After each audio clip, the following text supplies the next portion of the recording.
I'm going to talk about the Holy Guardian Angel. And I want to talk about the experiences that I've had with other people's Holy Guardian Angels, how they appear to me, and what I know about completing the Abramelin. So first I want to do a few little disclosures. I have not personally done the Abramelin, so I'm not claiming to know the ins and outs of that operation. What magicians actually hire me for is to help them work through their emotional blockages and see themselves more clearly, develop their intuition and their psychic awareness whilst they do the operation so that they can make sure they connect with their holy guardian angel.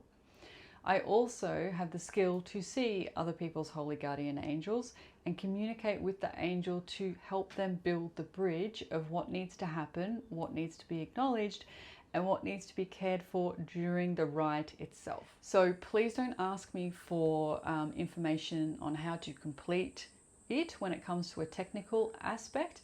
People that I would go check out would be Aaron Lynch. He absolutely teaches people how to do the Abramelin from an intellectual perspective, the structure that's involved, the ins and outs, the step-by-step ways to do it. I don't know that. What I know about is intuition, psychic awareness, emotional blockages, the subconscious mind, and I can speak to guides and holy guardian angels. So that's my wheelhouse. I'm the emotional one. I'm not the intellectual one. Firstly, I want to tell you how I experience holy guardian angels. And this is an absolute fascinating thing. They appear as the persona of the thing that the person needs, which is incredible because what I know is the person half the time doesn't even realize that that's what their needs are. So I'm going to give you an example of this. So once I saw a holy guardian angel that looked very motherly, soft, feminine, nurturing. And the way that the holy guardian angel was interacting with the magician, who was a man, was like a mother. And I was like, wow, this is fascinating. The way that angel is appearing is that. And the more I worked with the magician, the more layers were uncovered that the needs of the mother weren't met in his childhood, and it's really shaped the way he sees and perceives the world, but more so himself. When you think about the Abramelin, or what you're wanting to achieve with the holy guardian angel, it's a sense of completion.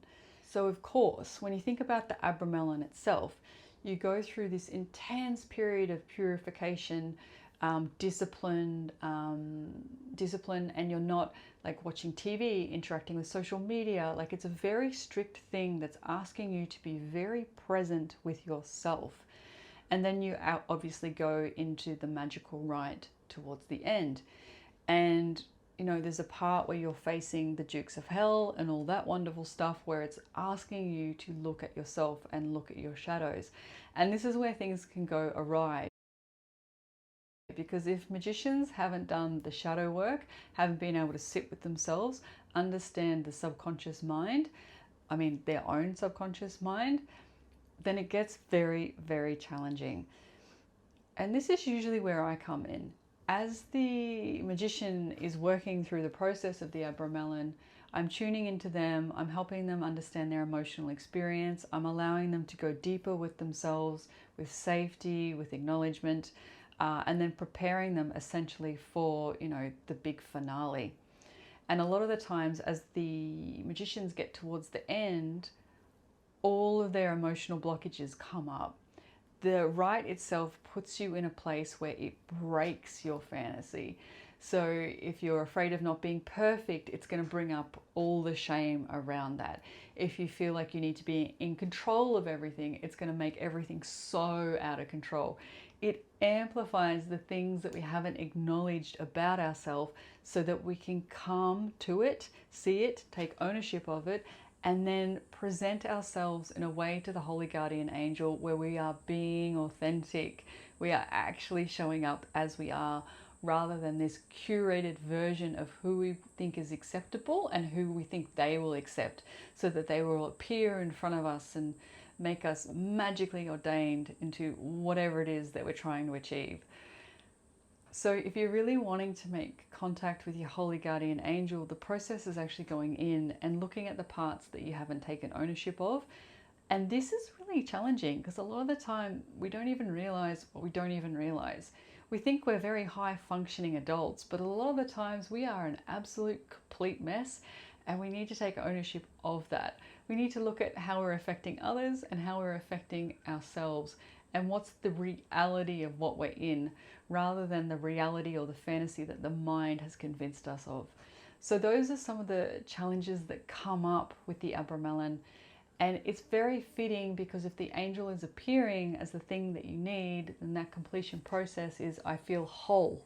There's a wholeness that happens. And this is why, because it's meeting needs that weren't met in your life, but you actually have to acknowledge and see and take ownership of the fact that those needs really exist and why they're actually there. So the other thing that I've noticed about the Holy Guardian Angel is they're appearing as a need that hasn't been met, but they're also not what you think they are. I know we have this conception of, a dark song is a really great example of this, is the angel was big and golden and incredible and awestruck, but they don't all appear like that. That's just the fantasy that we want to believe, because when we think about the Holy Guardian Angel, it's this grand gesture of divinity.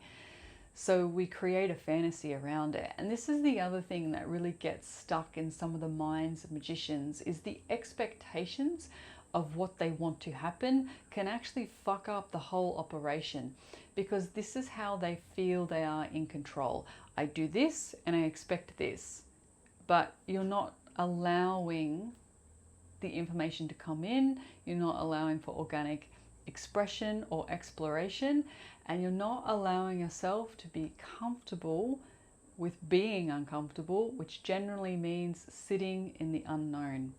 That's why we have an expectation. If I have this expectation of what the HGA is, then I'm safe, I know what's going to happen, I know how it's going to appear.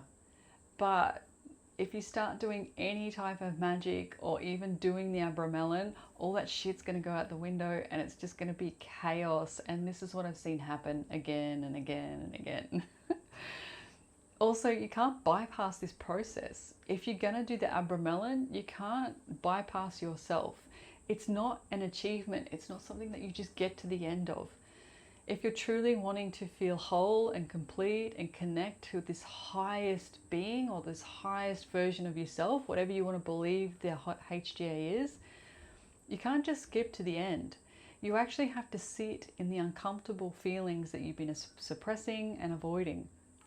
So however you're thinking about making contact and having conversation with your holy guardian angel, there are so many different ways to do it. As occultists, we are shown that the Abramelin is a process that works, and yes, it absolutely does, but it doesn't mean there aren't other ways. What I've noticed with my journey with my holy guardian angel is, although I didn't officially do the Abramelin, when I looked at the process of making contact, it was the same thing. It was pretty much me just going through a grueling amount of therapy, self-reflection, personal development, taking ownership, showing up, being responsible for myself, and really going into those uncomfortable places that we fear.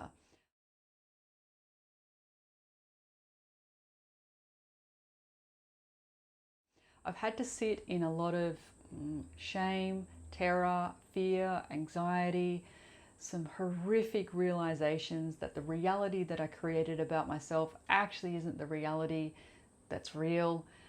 That in itself is just not fun. Do not recommend. But if you truly want a spiritual relationship with your holy guardian angel, or even yourself, this is what's required. So this is a completely different take on the holy guardian angel. And I feel one of the best questions that I was ever asked that helped me really start to uncover the parts of myself I didn't really know were there. My friend Thelma Valamis, who is an incredible therapist, and she works with so many of my students, and she's been on this journey with me. She said to me one day, she was like, I was talking about feeling powerful and in control around something, and she said to me, but what about the part of you that doesn't feel that? And my mind was literally blown, because when I leant into that question and I went, oh, what about the part that feels powerless? That's when I got a true indication of the parts of me that I had suppressed and ignored, and the real reason that I came to magic in the first place. And also why I wanted to have conversation with my holy guardian angel was so that I could truly feel safe, powerful, and in control. But I couldn't access it without actually acknowledging the part that's not. And that's the secret. So what you can do is ask yourself, when you're feeling confident or you've got everything in control or you feel powerful, is get curious and go, okay, this is all well and good, but what about the part that's not? See what happens.